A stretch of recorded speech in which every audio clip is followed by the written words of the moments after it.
நீ லவ் பண்ணால் நான் கொலை பண்ணுவேன்னு சொல்கிறது எப்படி சரின்னு கேட்குறேன். இதை ஓப்பன் டாக்கா யுவராஜ் சொல்லி தாங்க தண்டனை அனுப்பிச்சது வழக்கு.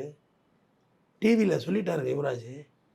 அந்த புதிய தலைமுறை இவர் இருக்கார்ல கார்த்திகை செல்வன் தம்பி ஆங்கராக இருக்கு, அவர் ஒரு சாட்சி அந்த வழக்கில். அவர் தான் அந்த டிபேட்டில் வந்து சொன்னார், எங்கள் ஜாதிக்கு ஒன்றா நான் கொலை பண்ணுவேங்க அப்படின்னு ஸ்டேட்மெண்ட் கொடுத்தாரு. யார்? யுவராஜ் கொடுத்தாரு. அதான் தண்டனை ஆச்சு வழக்கு. கோகுல்ராஜோட பிஎம் ரிப்போர்ட்டு இந்த ஒரு பையில் இருந்துச்சு. அந்த பிஎம் ரிப்போர்ட்டை பார்த்தீங்கன்னா உங்களுக்கு தெரியும். மூளைங்கிற உறுப்பே கிடைக்கப்பெறவில்லை, நாக்கு 2ஆக வெட்டப்பட்டிருந்தது. இப்படி நினச்சி பாருங்கள். கொல்றதுக்கு முடியாது. அவர்கிட்ட ஒரு வீடியோ ரெக்கார்டர், நானாக தான் சாவரேன்னு. எவனாவது நாக்கு அப்படி 2ஆக வெட்டிட்டு சாவானா? தலையை அறுத்து கழுத்தை அறுத்து விட்டு அந்த டயப்ராம் சுத்தமாக வெட்டப்பட்டிருந்தது. எனக்கு அதான் சரி, ஆணவமாக கொலை பண்ணீங்க, அவன் லவ் பண்ணிட்டான், அப்போ உங்கள்கிட்ட பொண்ணை வெட்டியிருக்கணும்ல. கொலை பண்ணிட்டப்பா, ரைட்டு, சந்தோஷம், மகிழ்ச்சியாக இருந்திருப்ப, நீ கொலை பண்ணிட்டோம், உயிரை எடுத்துட்டோன்னு. உங்கள் பொண்ணையும் வெட்டிட வேண்டியதானே? ஏன் அந்த பொண்ணை உயிரோட வைக்கிறீங்க?